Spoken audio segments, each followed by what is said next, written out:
कभी सोचा है अगर तुम स्पेस में जा रहे हो तो क्या होगा?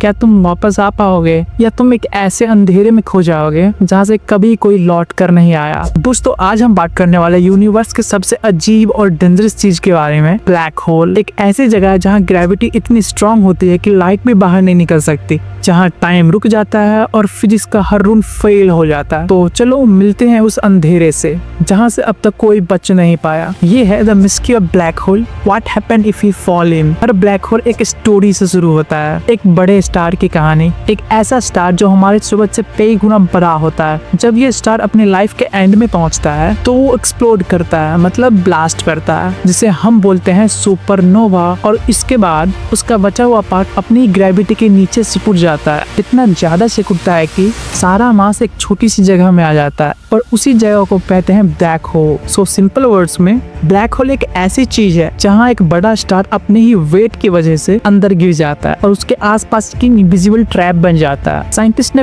पहला ब्लैक होल 1964 में डिटेक्ट किया था, सिग्नस X1।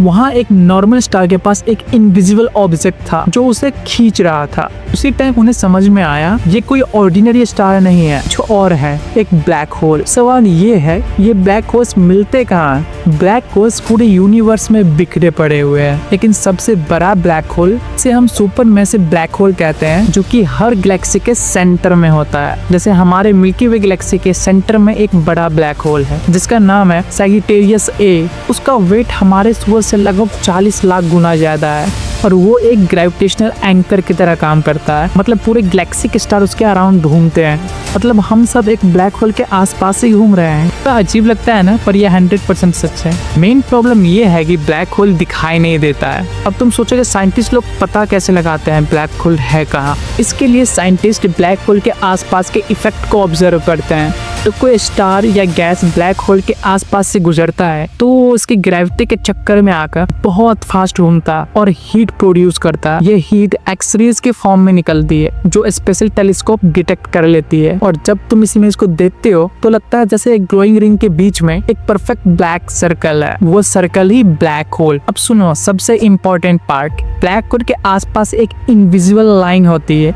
जिसे कहते हैं इवेंट हॉरिजॉन।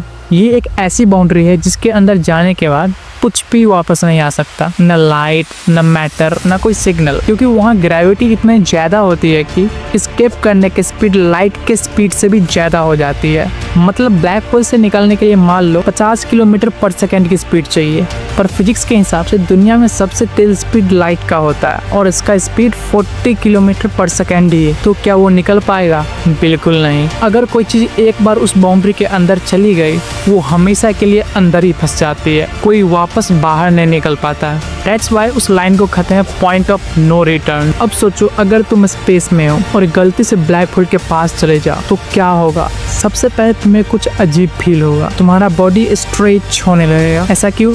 क्योंकि ब्लैक होल के पास ग्रेविटी बराबर नहीं होती है। तुम्हारे पैर के पास ज्यादा फोर्स लगेगा और सर के पास कम। एज ए रिजल्ट तुम्हारा बॉडी खींचकर लंबा हो जाएगा, जैसे एक रबर बैंड। साइंस में इसे बोलते हैं स्पैगेटिफिकेशन। सिंपल वर्ड में तुम एक ह्यूमन नूडल बन जाओगे। बड़ा फनी लगता है बट सच में ये पॉसिबल है। फिर आएगा टाइम का खेल। तुम्हें लगेगा टाइम नॉर्मल चल रहा है, लेकिन बाहर से देखने वालों को लगेगा तुम्हारा टाइम स्लो हो गया है, बहुत स्लो। तुम्हारे लिए कुछ सेकेंड्स होंगे पर बाहर के ऑब्जर्वर के लिए साल, हजारों साल के बराबर है। जितना तुम ब्लैक होल के पास जाओगे उतना तुम्हारा टाइम स्लो होता जाएगा और जब तुम उस बाउंड्री के अंदर क्रॉस कर लोगे for the rest of the world तुम फ्रीज हो जाओगे, जैसे तुम वहाँ रुक गए हो एक स्टिल शैडो बनकर। अब सवाल उठता है ब्लैक होल के अंदर है क्या? साइंटिस्ट के हिसाब से ब्लैक होल के अंदर एक पॉइंट होता है जहां सब कुछ एक ही जगह में चिपक जाता है। उस पॉइंट को कहते हैं सेंटर या सिंगुलैरिटी। वहां मैटर, टाइम और स्पेस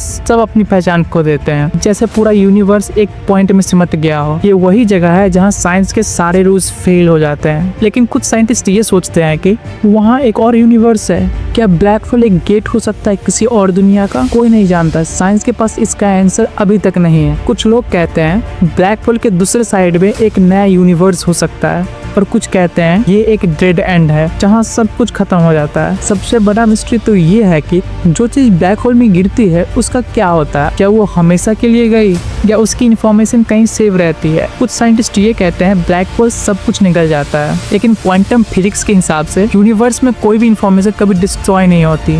तो सच क्या है? स्टीफन हॉकिंग में एक थ्योरी दी थी, शायद ब्लैक होल अपने आउटर लेयर से हल्का एनर्जी लीक करता है जिसे हम बोलते हैं हॉकिंग रेडिएशन, और उसके थ्रू धीरे धीरे इंफॉर्मेशन बाहर निकलती है, लेकिन अभी तक कोई पक्का प्रूफ नहीं मिला।